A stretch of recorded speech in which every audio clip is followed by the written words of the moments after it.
Iny indray izany atao hoe fandeferana amin'ny soatoavina malagasy. Ahitantsika ny matoa-teny hoe mandefitra izay midika hoe mifehy-tena, tsy mamaly avy hatrany. Ny fandeferana izany dia fahaizana manakana ny fihetsika manimba mba hiarovana ny fihavanana. Ny fandeferana dia hery ara-tsaina fa tsy fahalemena akory. Izany hoe fahatsiarovan-tena lalina ka tsy ny hatezerana no manova zavatra fa ny fifehezan-tena. Tsy ny valifatiny mandresy fa ny faharetana sy ny fahatonina. Izay tsy mahay mandefitra no mamodika ny tenany sy ny firenena. Ny olona mandefitra dia mahita lavitra, misafidy ny ho avy fa tsy ny firehetam-po vetivety. Izy no fototry ny fihavanana, ny fandriampahalemana ary ny fanarenana ny toe-tsaina simba. Ny fandeferana dia foto-kevitra fototra amin'ny fitantanana ny krizy sy fananganana fitoniana ara-tsosialy.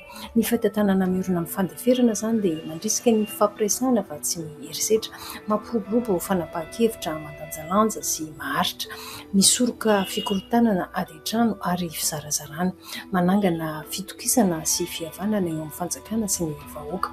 Fandeferana dia hery mifehy-tena, misafidy ny filaminana sy ny ho avy fa tsy firehetam-po sy fikorontanana.